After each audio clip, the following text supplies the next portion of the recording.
Once upon a time, sekolah yang menggunakan program CI, program BI, dan bilingual itu sekarang sudah tidak ada lagi.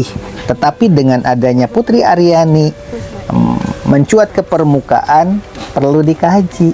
Ternyata pendidikan di Bantul, Yogyakarta bisa menembus Amerika Got Talent 2023 adalah tonggak sejarah untuk mengkaji ulang bagaimana program CI, program BI, dan program bilingual. Yang belakangan juga diluncurkan program SKS yang pada akhirnya luluh lantak. Evaluasi program kelas CI, kelas BI, dan kelas bilingual sudah dilakukan pada tahun 2013. Dan dengan adanya Putri Aryani mencuat ke permukaan di Got Talent Amerika, maka kini saatnya untuk ditinjau ulang bagaimana kelanjutan dunia pendidikan kita.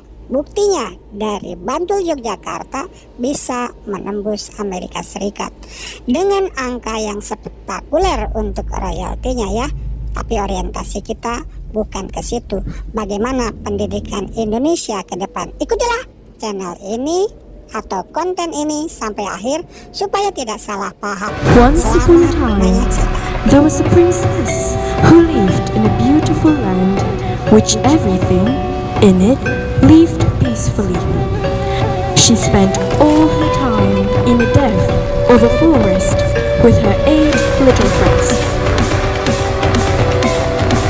And now, let me take you on a Anak journey yang to Wonderland. mempergunakan kurikulum berdiferensiasi Nusantara. seperti program Cerdas Istimewa atau CI, program Bakat Istimewa atau BI, apalagi program bilingual. Hangus sudah. Program tersebut menjadi tersyok-syok awalnya dan akhirnya sekarang menghilang.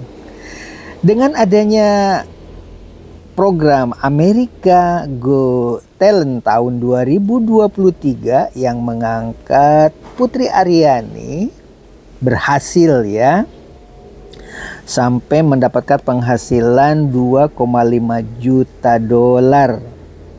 Itu sekitar melampaui angka 30 miliar per bulan.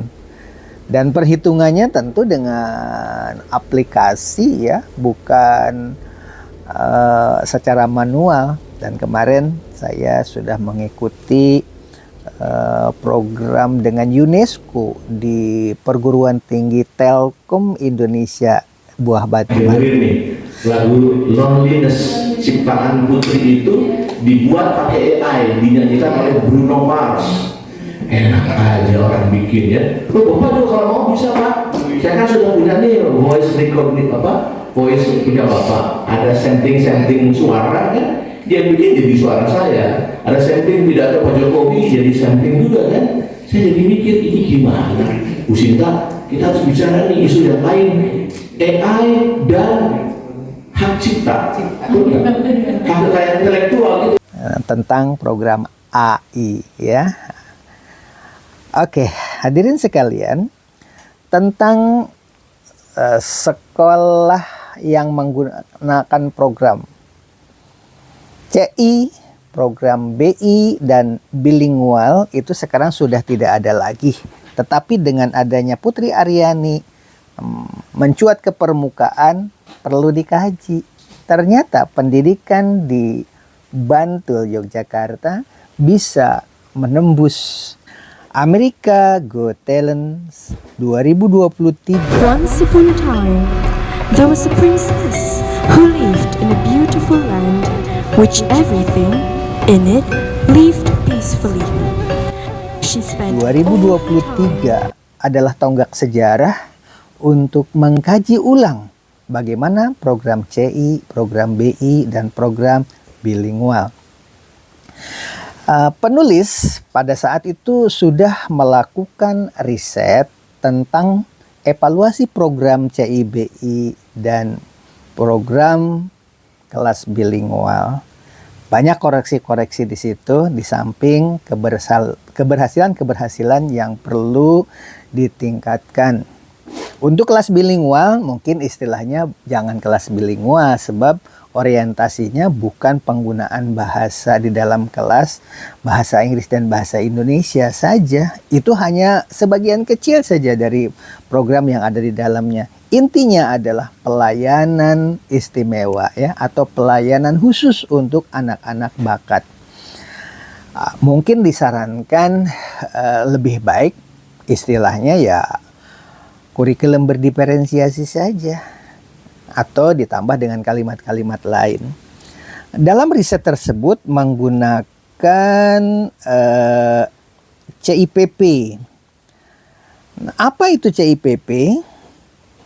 Yang di dalamnya yaitu ada tahap kontek, ada tahap masukan, tahap proses, dan produk. Nah, itulah yang disampaikan oleh penemunya, Shepard Bim. Ya. Hadirin sekalian, bahwa hasil riset itu tentu ada landasan-landasan yang membuat pentingnya kegiatan tersebut dilakukan. Ibu Reni Akbar di dalam tulisannya dia mengungkapkan bahwa 77 siswa yang terjaring atau 38,7% tergolong underachiever. Apa underachiever itu? Underachiever itu sebenarnya kemampuan anak yang tinggi itu ternyata menjadi tidak sesuai dengan bakat bawaannya. Harusnya bakat bawaan itu dipupuk sedemikian rupa sehingga prestasinya tinggi, ini malah terbalik. Menjadi nakal anak itu. Karena apa? Karena pelajaran terlalu rendah. Sementara dia membutuhkan hal yang lebih banyak. Akibatnya apa? Aktivitas sehari-harinya itu mengganggu teman-temannya. Karena apa? Tidak butuh dengan ilmu yang serendah itu. Once upon a time, there was a princess who lived in a beautiful land, which everything in it lived peacefully. She spent all her time in the depth of the forest with her aim. Yang dia butuhkan lebih banyak. Ya, itulah yang dimaksud dengan underachiever, diantaranya menurut penerjemahan saya secara pribadi. Hadirin sekalian, menurut Reni Akbar di dalam bukunya yang diterbitkan tahun 1997 di halaman 5, itu bisa dibuka di dalam disertasi yang berjudul hadirin sekalian, hai teman-teman semuanya, inilah kelompok satu guru yang sudah melakukan pertemuan dengan berbagai profesor dari berbagai perguruan tinggi. Nah, sekarang kita mau BI dan kelas bilingual yang ada di Perpustakaan Universitas Negeri Jakarta ya. Berdasarkan hasil penelitian di 20 SMA yang dilakukan oleh Profesor Dr. Ibu Profesor Dr. Reni Akbar itu, 20 SMA unggulan di 16 provinsi seluruh Indonesia tentunya. Yang memenuhi persyaratan itu hanya 9,8%. Hal ini tampak sejalan dengan hasil riset penulis yang tadi dijelaskan. Hadirin sekalian, dengan adanya sekolah gratis yang tidak dibiayai sepenuhnya oleh pemerintah, berdampak pada mutu. Banyak yang bertanya, apa mutu-mutu yang sudah dicapai? Banyak kan di dunia pendidikan Indonesia pada saat penyelenggaraan MBS itu, di antaranya Olimpiade Sains saja sudah menembus dunia Eropa kan. Bukan cuma itu, karya-karya siswa juga banyak yang muncul di dunia internasional. Bisa kita buka di jejak digital. Tetapi sekarang ini memang masih ada yang berprestasi, hanya merupakan sisa-sisa didikan masa lampau. Di Bekasi saja sekarang SMA itu, terutama SMK, menurunkan daya tampungnya dalam PPDB. Karena apa? Kelasnya mau roboh. Kata Kepala Dinas Provinsi Jawa Barat, Kepala Dinas Pendidikannya mengatakan tolong jangan mengambil resiko. Kelas-kelas yang seperti itu jangan digunakan. Bahaya kan, berisiko ketika sedang belajar tiba-tiba kelas roboh, makan korban. Yang salah pemimpinnya, pemimpin sekolah tersebut. Oleh sebab itu saya menyambut kebijakan dari Kepala Dinas Pendidikan Provinsi Jawa Barat yang mengatakan tidak menggunakan kelas yang mau roboh. Walaupun desakan dari masyarakat, kebutuhan untuk bersekolah kan sangat tinggi. Tetapi bantuan dari pemerintah pusat berbeda ketika sekolah itu berada di kabupaten kota. Karena CSR, walaupun Bekasi itu merupakan industri terbesar di Asia ya, dengan adanya MM2100 itu, tetapi tidak menjamah SMA. Karena apa? SMA dengan SMK berada di pusat, yaitu di provinsi. Sedangkan SD, SMP dikelola oleh kota dan kabupaten. Makanya di Bekasi itu bangunan-bangunannya megah tuh SD SMP itu, karena anggaran untuk SMA dipindahkan ke anggaran untuk SMA dan SMK itu diserahkan ke SD dan SMP. Makanya SMP di Cibarusah itu dekat Pemda itu orang kaget, kok ada mall berada di sini? Ternyata bukan mall, itu adalah SMP Cibarusah itu. Di Jatimulya juga sama di situ, tapi tidak semegah di Cibarusah. Tapi rata-rata ya seperti mall begitu. Karena apa? Anggarannya cukup besar. Sementara SMA detik-detik terakhir mau alih kelola, memang di Bekasi itu ada bangunan Cikarang, itu juga 3 lantai. Tapi tidak semegah yang SMP Cibarusah. Dan itu masih bantuan dari kabupaten. Nah, oleh sebab itu dengan adanya Aryani yang bersekolah di Yogyakarta bisa tembus go internasional, mari kita sikapi bersama-sama bahwa adanya program CIBI terbukti sekolah kumuh dulu di sekitar daerah Tarumajaya, SMA yang belum ada pagarnya saja pada saat itu. Ketika ada program kelas bilingual, padahal itu kan sekolah baru berdiri pada saat itu, belum berpagar, kemudian sekolahnya 2 shift,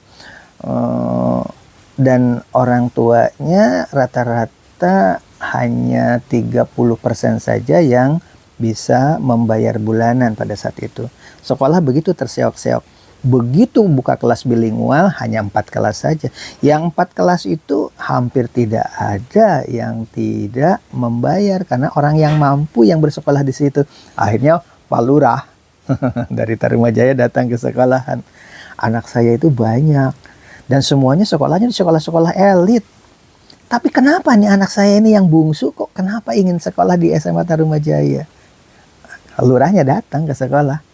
Oh, ternyata ada program kelas bilingual di mana ada kerjasama dengan orang-orang dari luar negeri seperti Mr. Pitti, kemudian Nobuyu Suzuki dari Jepang, Ami dari Australia, dan masih banyak lagi seperti guru-guru yang memang profesional di bidangnya tetapi dari luar negeri didatangkan ke sekolah tersebut.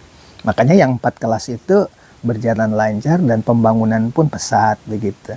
Tidak ketergantungan ke pemerintah. Ternyata orang tua itu tidak semuanya mencari sekolah gratis. Orang-orang ekonomi menengah ke atas yang mapan-mapan itu tidak mencari sekolah gratis, tetapi mencari sekolah yang bermutu. Tapi sayangnya sekarang ini justru sekolah itu tampak seperti tidak adil. Antara si kaya dengan si miskin sama-sama digratiskan. Ada sih diperkenankan untuk nyumbang, tapi diperkenankan susah menagihnya. Padahal seharusnya yang miskin dibebaskan, bahkan dibeasiswakan. Bukan cuma dibebaskan, tapi dapat uang saku tiap bulan. Harusnya. Sementara orang yang berekonomi kuat, ya ada kewajiban untuk iuran bulanan atau sumbangan awal tahun. Inilah yang perlu kita perhatikan. Dengan adanya Putri Aryani yang sekolah di Yogyakarta bisa tembus go internasional karena pembinaannya yang maksimal. Mudah-mudahan jadi perhatian kita bersama. Demikian. Terima kasih Anda sudah menyaksikan channel ini. Wassalamualaikum warahmatullahi wabarakatuh. Bocoran data, karena data-data itu banyak di medsos seperti di Facebook diantaranya. Foto. Masih light, leaking gitu ya. Satu light setara dengan Rp10.000, oke? Satu light